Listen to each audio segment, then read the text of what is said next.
In Job 38, we read the following. It says, "Then the Lord spoke to Job out of a storm, and he said, 'Who is this that obscures my plans with words without knowledge? Brace yourself like a man. I will question you, and you shall answer me.'" Much of the Old Testament is about wrestling with God. It is about the struggle of getting to grips with and trying to understand God in relation to our daily lives. I often tell people that doubt is not the opposite or the absence of faith. You see, doubt is something that we all have to contend with at some point in our lives. All of us at some point in our faith walk, or sometimes at numerous points in our faith walk, we will have to wrestle with God to go deeper. Moses had his doubts. Jeremiah had his doubts. Even Joshua, that mighty man of valor who led the Israelites into the promised land, he had his doubts. He had so many doubts that God had to tell him 3 times in just 4 verses. God had to tell him 3 times to not fear, but to be strong and of good courage. Doubt is not the same as unbelief. It can lead to unbelief, but it's not the same as unbelief. When we doubt, we are engaging in a questioning of our faith, and this can often lead us deeper into the heart of God. It can lead us deeper into our understanding of God. Doubt becomes a lens through which we often go searching for God. It is when we leave our doubts unaddressed and let them fester that it becomes unbelief. J.D. Greer said the following. He said, "Faith is not the absence of doubt. It is continuing to follow Jesus in the midst of doubt." And so also, doubt is not the absence of faith. It is just a stepping stone that will either lead you deeper or further away from your faith in Jesus. Having questions and having doubts is a thing we all have to deal with, but faith means enduring, pushing through, and taking those doubts to God. In the book of Job, we see a man going through some very real stuff. Job is described as a godly man, a good man, a man of faith and justice. In fact, he is such a good man that the devil challenges God in regards to the purity of his faith. He says to God, "Job only trusts you and worships you because you have favored him." And so God permits Satan to tempt Job. And so his tribulations start. Job loses his wealth, he loses his family, he loses his health, he loses everything. Even his wife tries to convince him to denounce God, to give up and die, but Job refuses and endures. He keeps believing.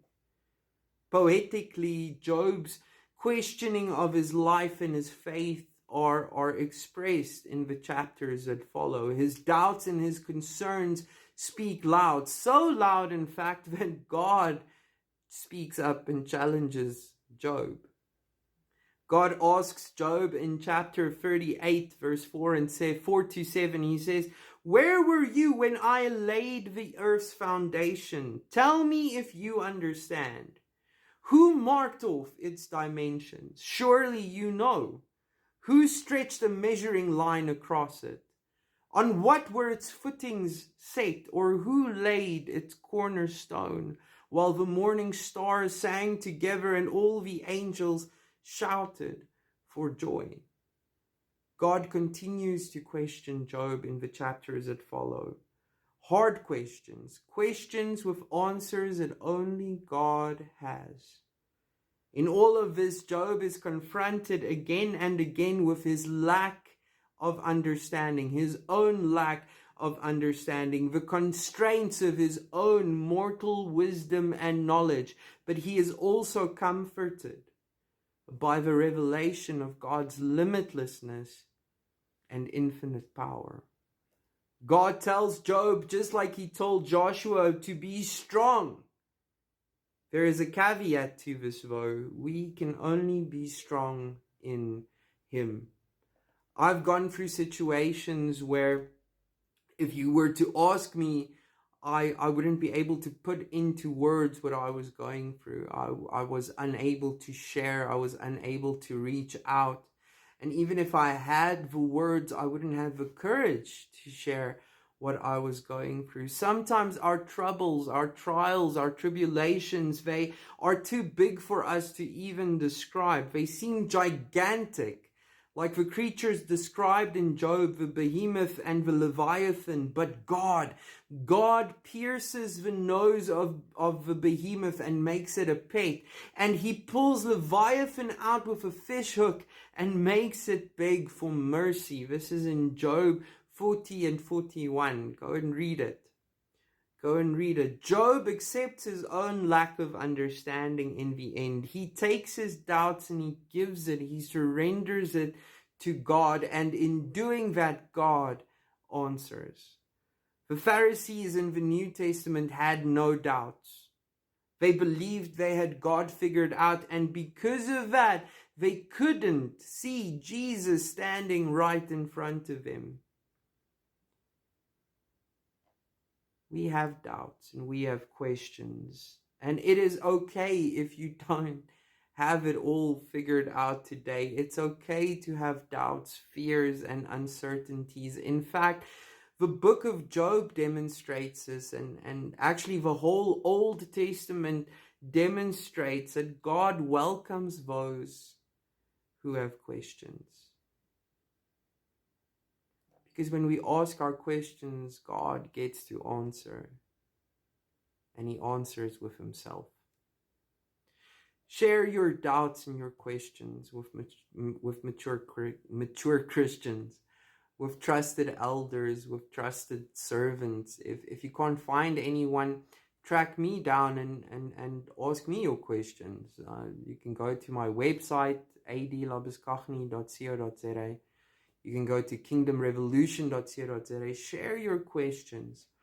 Share your doubts. I will be happy to journey with you in regards to that.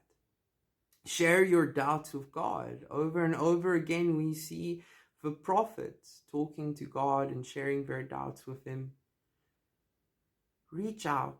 Engage with those questions, because it becomes an opportunity for growth and for progress in your own faith. I've gone through situations where I would lay awake at night and say, why God? And I can tell you that He always answered. He will always answer. The God who hung every star in the sky and who knows each one by name, He knows you by name. He sees you. He knows you. He loves you. And today He will answer. Job called out. He asked and God answered. God restored. And He will do the same for you.